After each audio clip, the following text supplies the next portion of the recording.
इतिहास के पन्नों से कुछ रहस्यमय कहानियां।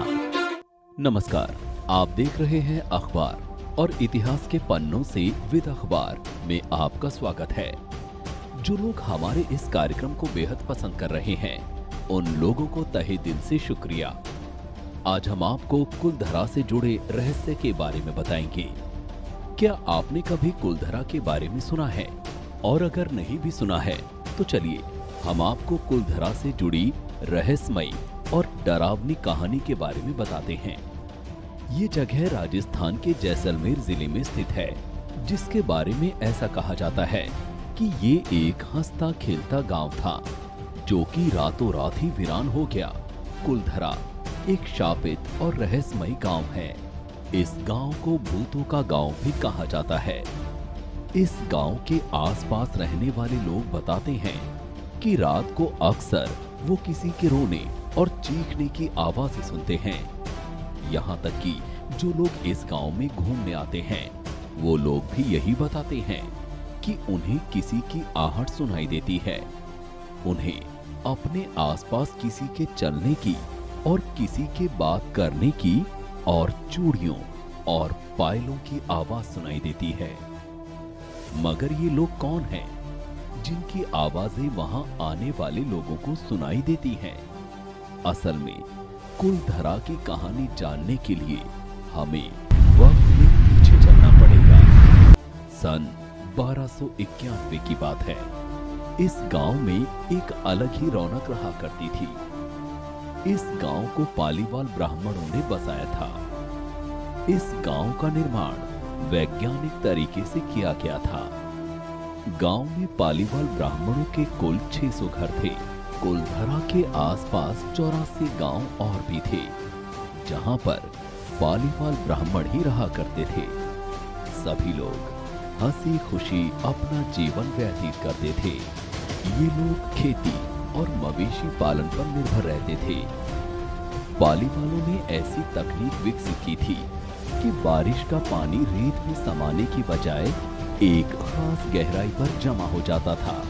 उस वक्त के हिसाब से ये गांव अपने आप में बहुत विकसित था। अब आप लोगों को भी जानने की उत्सुकता बढ़ रही होगी कि जब ये गांव इतना विकसित था और हर कोई हंसी खुशी अपना जीवन जी रहा था, तो फिर ऐसा क्या हुआ जिसने एक भरे पूरे गांव को वीरान करके छोड़ दिया? ऐसा कहा जाता है कि असल में इस गांव की बर्बादी का कारण दीवान सालम सिंह था। सालम सिंह उस वक्त जैसलमेर का दीवान यानी कि प्रधानमंत्री हुआ करता था। सालम सिंह एक भ्रष्ट, निर्दयी और शातिर दीवान था जो जैसलमेर के किले पर राज करना चाहता था। एक दिन पालीवाल ब्राह्मणों के गांव का दौरा करते वक्त दीवान सालम सिंह को एक ब्राह्मण लड़की पसंद आ गई थी। फिर वो उस लड़की को पाने की हर संभव कोशिश करता रहा।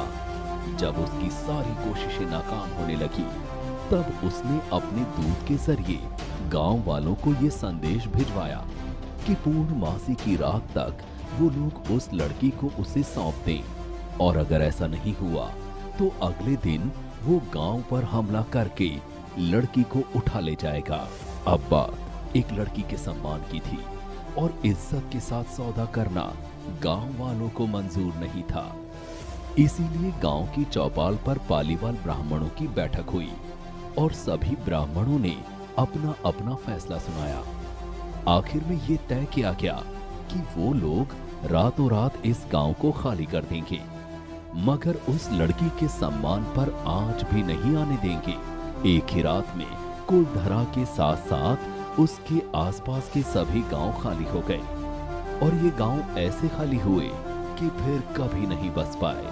आप लोग भी यही सोच रहे हैं ना कि अगर एक बार ये गांव खाली हो भी गया था तो फिर से भी तो इस गांव को बसाया जा सकता था। दरअसल आपको बता दें कि ऐसा कहा जाता है कि गांव छोड़ते वक्त पालीवाल ब्राह्मणों ने इस गांव को श्राप दिया था। वो श्राप ये था कि इस स्थान पर कोई भी नहीं बस पाएगा। जो भी यहाँ आएगा वो बर्बाद हो जाएगा। तब से लेकर आज तक ये गांव रूहानी ताकतों की कब्जे में है। जो अक्सर इस गांव में आने वालों को अपने होने का एहसास कराती रहती हैं। हालांकि कुछ लोगों ने उस जगह पर अपना घर बसाने की कोशिश भी की, मगर इस श्राप के चलते वे लोग बर्बाद हो गए। वहां के लोग बताते हैं कि कुछ परिवार एक बार वहां गए तो फिर कभी दोबारा लौटकर नहीं आए।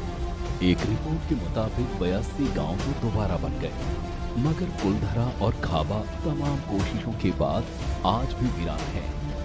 ये गांव अब भारतीय पुरातत्व विभाग के संरक्षण में है, जिसे हर रोज दिन की रोशनी में पर्यटकों के लिए खोल दिया जाता है। मगर रात होते ही एक परिंदा भी इस गांव के आसपास नहीं भटकता। कुछ लोग वहां पर आत्माओं के होने का दावा करते हैं और कुछ लोग आत्माओं को सिर्फ वह मानते हैं। यहाँ तक कि राजस्थान सरकार ने भी ये दावा किया है कि यहाँ कोई भूत नहीं रहते हैं। अब वाकई वहां पर आत्माओं का वास है या नहीं, ये सच्चाई तो इंसानी जिंदगी से परे है। फिलहाल के लिए हमें दीजिए इजाजत, और इसी तरह की और रहस्यमय कहानियों को जानने के लिए हमारे चैनल के साथ जुड़े रहें और देखते रहें अखबार।